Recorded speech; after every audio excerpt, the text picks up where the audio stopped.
ദേ മനോജിന്റെ കുടുംബത്തെക്കുറിച്ച് പറയുമ്പോ പുലിയെ പോലെ ഗർജിച്ചിരുന്ന ആളാ ജഗൻ. ഇപ്പൊ ഇതാ പൂച്ചയെ പോലെ ഒതുങ്ങി ദാസി വേല ചെയ്യുന്നു. ജഗന് കാര്യമായ എന്തോ മാറ്റം വന്നിട്ടുണ്ട്. അതിന്റെ കാരണം അന്വേഷിച്ചറിയേണ്ടത് സ്വന്തം ഏട്ടനായി നിങ്ങളുടെ കടമയാണ്. മരുമോള് പറയുന്നത് ശരിയാടാ. ശത്രുതയൊന്നും വേണ്ട, പരമാവധി സഹകരിക്കണമെന്ന് നാലാള് കേൾക്കെ ഭംഗിയ വാക്ക് പറഞ്ഞത് നേരാ. എന്നാലും നിമിഷ നേരം കൊണ്ട് ഇങ്ങനെയുണ്ട് ഒരു മനംമാറ്റം. കുത്തി കീറാൻ നിന്നവൻ കുമ്പിട്ട് നിൽക്കുന്ന അവസ്ഥ.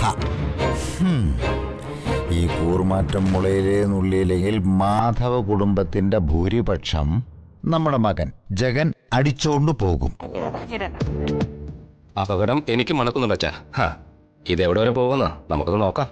അപ്പുറത്തേക്ക് മാറിയേക്കാം. നീ അവനൊന്ന് വിളിക്കാം.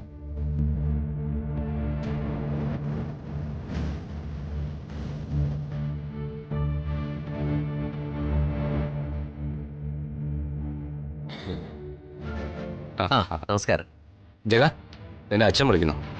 അയ്യോ, ഞാൻ വിളക്കെടുക്കാൻ മറന്നല്ലോ. എടുത്തിട്ട് വരാം. ശരി. ഓ നടക്ക്.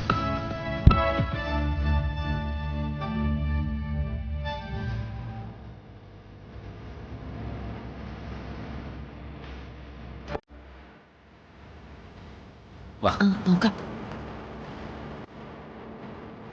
ആ ശരി. എടാ ജഗനെ ഞാൻ വിളിക്കുമെന്ന് പറഞ്ഞില്ലേ? പറഞ്ഞു വെച്ചാ. പിന്നെ അവനോടെ അവൻ മുടിഞ്ഞ അധ്വാനത്തിലാ. നമ്മളെയൊക്കെ മറന്നതാ തോന്നുന്നേ. ആ അച്ഛാ, ഓ ദേ വരുന്നുണ്ട്.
ജഗ,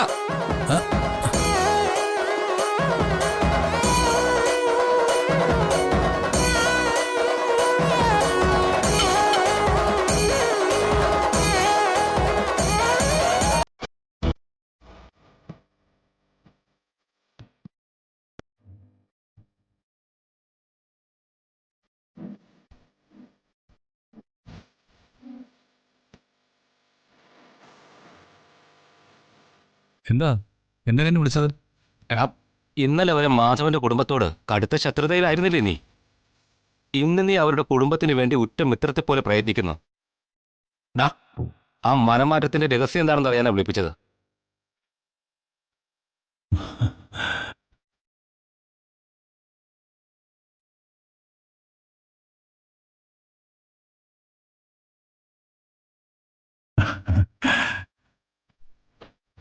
എടാ, ഞാൻ ചോദിച്ചത് നീ കേട്ടില്ലേ? കേട്ടു. മാധവന്റെ വീട്ടുകാര് എന്റെ സ്വന്തം സഹോദരിയുടെ ഭർത്താവിന്റെ ആൾക്കാരാണെന്ന് ഞാൻ ഇപ്പോഴല്ലേ അറിഞ്ഞത്. അതുകൊണ്ടാ മിത്രങ്ങളെ പോലെ പെരുമാറിയത്.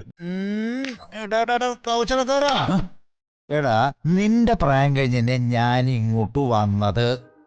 എന്നെ വിഡ്ഢിയാക്കരുത് നീ.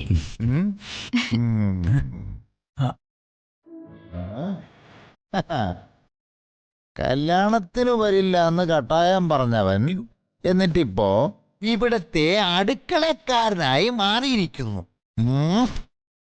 അത് ബന്ധുക്കളാണെന്ന് അറിഞ്ഞിട്ടൊന്നുമല്ല, മറ്റെന്തോ ഉദ്ദേശം അതിന്റെ പിന്നിലുണ്ട്.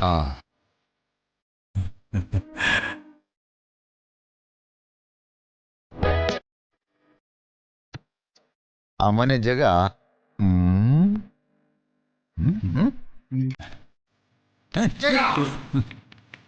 അത് പിന്നെ ഞാൻ അടുക്കളക്കാരനായിട്ട് പെരുമാറുന്നതിന്റെ രഹസ്യം രാഷ്ട്രീയക്കാരനായ അച്ഛന് പോലും മനസ്സിലായില്ലേ? മനസ്സിലായില്ല. അച്ഛാ കോടീശ്വരനായ കുറുപ്പിന്റെ മകൻ കല്യാണത്തിന് അടുക്കളക്കാരനെ പോലെ പ്രവർത്തിച്ചത് കുറുപ്പിന്റെ വലിയ മനസ്സുകൊണ്ടാണെന്ന് ഇവിടെ കൂടിയവർക്ക് മനസ്സിലാവും. അത് ജനങ്ങൾക്കിടയിൽ ചർച്ചാ വിഷയമാണ്. അതെ അതെ അതെ. അങ്ങനെ വരുമ്പോ കുറുപ്പിന്റെ ഈ ഹൃദയവിശാലതയ്ക്ക് നല്ലൊരു ശതമാനം വോട്ട് മറിഞ്ഞു വരില്ലേ അച്ഛാ? പിന്നെ അപ്പോ അതായിരുന്നു നിന്റെ ഉദ്ദേശം. മോനെ ജിതേന്ദ്ര, കണ്ടു പഠിക്കടാ. ഇതാണ് തന്ത്രം, രാഷ്ട്രീയ തന്ത്രം. അച്ഛ, അതൊന്നും അല്ല കാര്യം. ജിതേട്ടാ, ഒന്ന് പറഞ്ഞു കൊടുക്ക്. അല്ലച്ചാ, അതെ അച്ഛാ. അച്ഛാ, ആ അത് മാത്രമല്ല, പ്ലാനിൽ വേറെയുണ്ട്. ഇതേ ഒരു കല്യാണം നടക്കുന്ന സ്ഥലമല്ലേ? ആ 10,000-2000 പേരെങ്കിലും വരും. ദേ ഇവിടെ വെച്ച അച്ഛൻ 2000 പേരുടെ മനസ്സിൽ സ്ഥാനം പിടിക്കണം. അതിന്റെ പ്ലാൻ ഞാൻ പറയാം.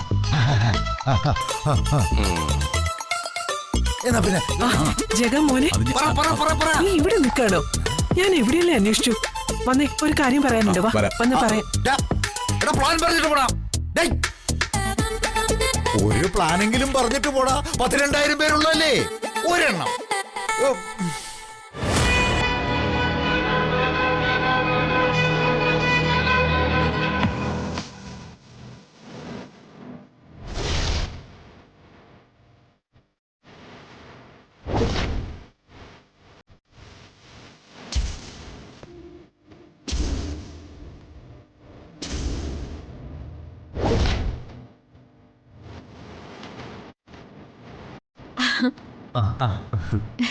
നിങ്ങൾ വന്നോ?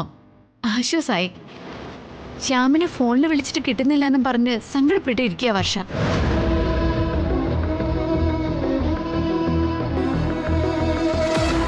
വിക്രമായിട്ടുള്ള വിവാഹത്തിന് വർഷയ്ക്ക് സമ്മതമല്ലായിരുന്നു. ശ്യാമിനെ വന്നു കണ്ട അനുവാദം ചോദിച്ചപ്പോ വിവാഹത്തിന് സമ്മതിക്കാൻ ശ്യാം പറഞ്ഞതുകൊണ്ടാ അവളെ വിവാഹത്തിന് സമ്മതിച്ചത്.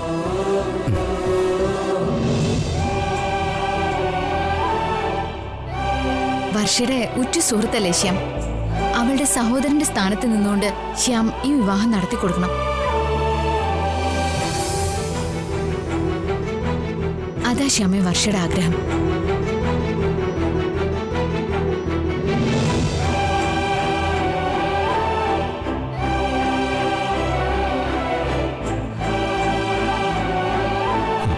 ഒരിക്കലും നടക്കാത്ത കാര്യം. അവളെ തട്ടിക്കൊണ്ടുപോകാനാ ഞങ്ങൾ വന്നത്. എന്റെ കല്യാണത്തിന് എല്ലാവരും വന്ന് ആത്മാർത്ഥമായി സഹായിച്ചതിന്റെ നന്ദി ഞാൻ ഇപ്പോഴും മറന്നിട്ടില്ല. എന്റെ വിധി കൊണ്ട് ആ വിവാഹം നടന്നില്ല. പക്ഷേ എന്റെ അനുജത്തിയുടെ വിവാഹമെങ്കിലും നടക്കുന്നതിന് സാക്ഷ്യം വഹിക്കാൻ നിങ്ങൾ എല്ലാവരും വന്നല്ലോ. നന്ദിയുണ്ട്, ഒരുപാട് സന്തോഷമുണ്ട്. ഞങ്ങൾ വന്നത് വിവാഹത്തിന് സാക്ഷ്യം വഹിക്കാനല്ല, വിവാഹം മുടക്കാനാ. വർഷയുടെ സഹോദരന്റെ സ്ഥാനത്തേക്കാൻ ശ്യാമിനെ കിട്ടില്ല. വർഷയെ താലികെട്ടിന് മുമ്പ് ഞങ്ങളോടൊന്ന് പൊക്കിയിരിക്കും. സജിത്ത് എന്താ ആലോചിക്കുന്നേ? ഒന്നുമില്ല ചേച്ചി. ആ, എന്നാ നിങ്ങൾ അങ്ങോട്ട് ചെല്ല്, ഞാനിപ്പോ വരാവേ. ശരി, അങ്ങോട്ട് ചെല്ല്. എന്താടാ, സഹോദരന്റെ സ്ഥാനത്ത് നിൽക്കണമെന്നൊക്കെ കേട്ടപ്പോ നിന്റെ ധൈര്യമൊക്കെ ചോർന്നു പോയോ? നീ പറയുന്നതിനനുസരിച്ചായിരിക്കും വർഷയോടൊപ്പമുള്ള നമ്മുടെ ഫ്രണ്ട്സൊക്കെ നീങ്ങുന്നത്. അവര് തന്ത്രത്തിൽ വർഷ ഒരു സ്ഥലത്ത് എത്തിക്കുമ്പോ നമ്മൾ അവളെ കിഡ്നാപ്പ് ചെയ്യണം. എന്താ, സമ്മതമല്ലേ? ഞാനൊരു കാര്യം പറഞ്ഞേക്കാം. എന്തു വന്നാലും ഞങ്ങൾ കൂടെ ഉണ്ടായിരിക്കും. പക്ഷേ നീ സ്ട്രോങ് ആയിട്ട് നിൽക്കണം. നമ്മുടെ ഒരേ ഒരു ലക്ഷ്യം വർഷ ഇവിടെ നിന്ന് കടത്തിക്കൊണ്ട് പോവുക എന്നത് മാത്രമായിരിക്കണം.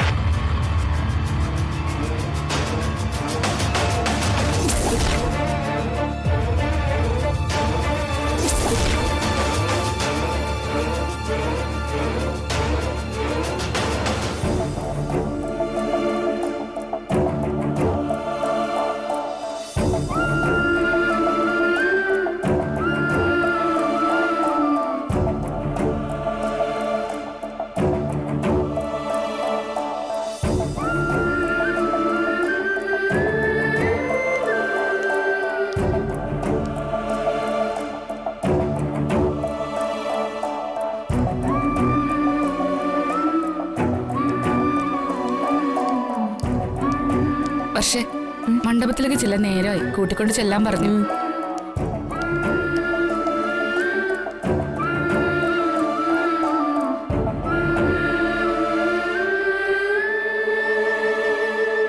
ശ്യാം വരുമെന്നല്ലേ ടീച്ചർ തറപ്പിച്ച് പറഞ്ഞത്?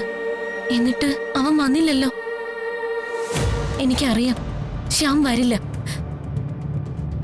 അവൻ എന്റെ കല്യാണത്തിന് വരാത്തതിന്റെ പിടച്ചിൽ എന്റെ മനസ്സിൽ അവശേഷിപ്പിച്ചുകൊണ്ട് വേണം ഞാൻ മണ്ഡപത്തിലേക്ക് കയറാൻ. അവന് തൃപ്തിയാവട്ടെ. എന്റെ വിധി. പക്ഷേ നല്ലൊരു ദിവസമായിട്ട് ഇങ്ങനെ വിഷമിക്കാൻ പാടില്ല.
നീ എന്താടാ ഫോൺ എടുക്കാത്തെ? നിനക്ക് എന്താ പറ്റിയത്?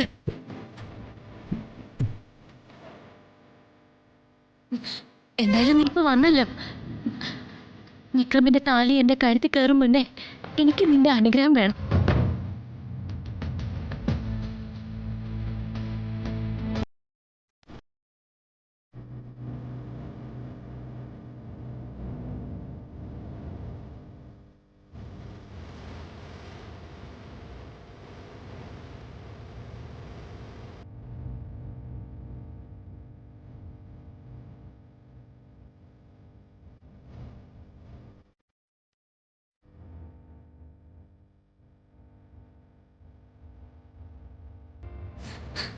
നീ എന്തായി കാണിച്ചേ? എന്റെ കാൽ തൊട്ട് വന്നിക്കുന്നോ? വർഷേ, നിനക്ക് എന്തോ പറ്റി? ശ്യാമേ, എന്റെ മനസ്സിൽ നിന്റെ സ്ഥാനം എന്തെന്ന് നിനക്കറിയോ? ഇനി അതൊന്നും പറഞ്ഞിട്ട് കാര്യമില്ല. ഇപ്പോഴും വർഷയുടെ മനസ്സിൽ ശ്യാമുണ്ടോ? ഉണ്ട്. ഇവനെ എന്റെ മനസ്സ് നിറയെ. അപ്പൊ വിക്രം? എന്റെ കഴുത്തിൽ താലി കെട്ടാൻ പോകുന്നത് വിക്രമാണെങ്കിലും ശ്യാം എനിക്ക് എന്റെ എല്ലാമാണ്. എനിക്കൊരിക്കലും മറക്കാൻ പറ്റില്ല. അപ്പൊ ഈ കല്യാണം? ലോകത്തിലെ ഏറ്റവും വലിയ ഭാഗ്യവതിയാണ് ഞാൻ. അതായി കല്യാണം നടക്കുന്നേ. അതും എന്റെ ഏറ്റവും അടുത്ത സുഹൃത്തായ ശ്യാമിന്റെ അനുഗ്രഹത്തോടു കൂടി.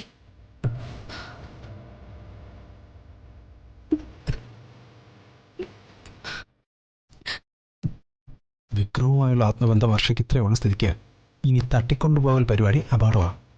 നീ എന്താ ഈ പറയുന്നത്? അല്ല, വർഷയ്ക്ക് ഈ കല്യാണത്തോട് താല്പര്യമുള്ള സ്ഥിതിക്ക് ഇനി നമുക്കൊന്നും ചെയ്യാൻ പറ്റില്ല. വർഷേ, ഞങ്ങൾ അങ്ങോട്ട് പോവാൻ വരട്ടെ. ശ്യാമിന്റെ തീരുമാനത്തിലാ ഞാൻ ഈ വിവാഹത്തിന് സമ്മതിച്ചത്. ആ നിലയ്ക്ക് ശ്യാം തന്നെ എന്റെ കൂടെ നിന്ന് കല്യാണം നടത്തി തരണം. ഒരു സഹോദരന്റെ സ്ഥാനത്ത് നിന്ന് എന്നെ കൈപിടിച്ച് വിവാഹ മണ്ഡപത്തിലേക്ക് ആനയിക്കേണ്ടത് ശ്യാം തന്നെയാ. നിനക്കിത് എന്ത് പറ്റി വർഷേ? നീ എന്തൊക്കെയായി പറയുന്നത്? അതെ ശ്യാമേ, നീ എന്റെ സഹോദരനാ. എന്റെ അമ്മയുടെ വയറ്റിൽ പറക്കാത്ത സഹോദരൻ. വർഷയുടെ ആഗ്രഹം തന്നെ നടക്കട്ടെ. വർഷ നടന്നു, ഞാൻ പുറകെ വന്നേക്കാം.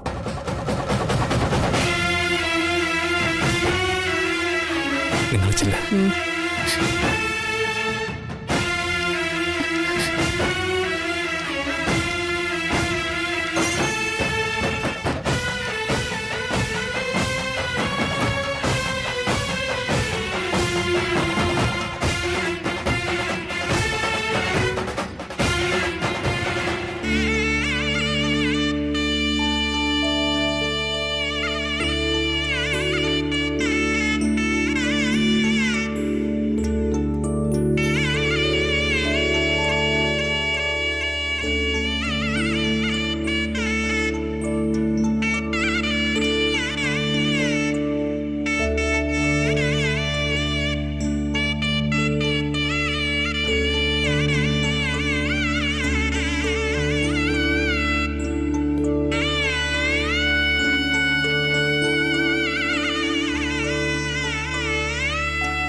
മുഹൂർത്തം ആവാറായി.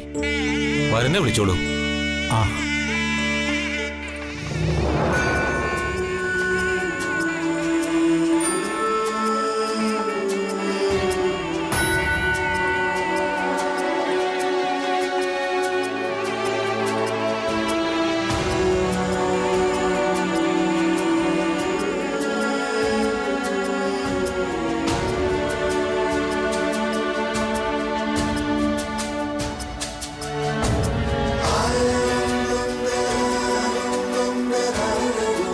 ഇനി വരുന്ന പിതാവിന്റെയോ പിതൃസ്ഥാനീയരുടെയോ അനുഗ്രഹം വാങ്ങാം.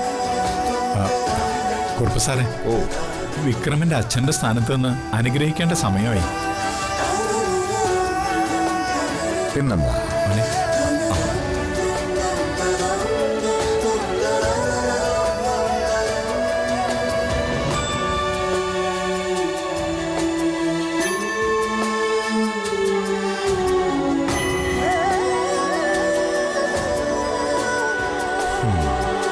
സർവമംഗളങ്ങളും ഉണ്ടാകട്ടെ.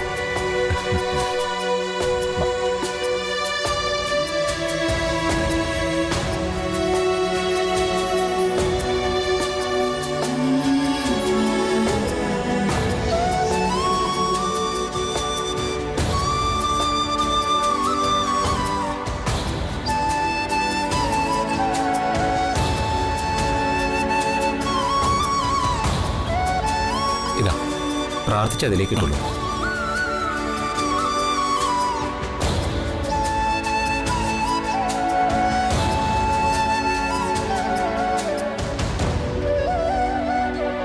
ഇനി ഇരുന്നോളൂ.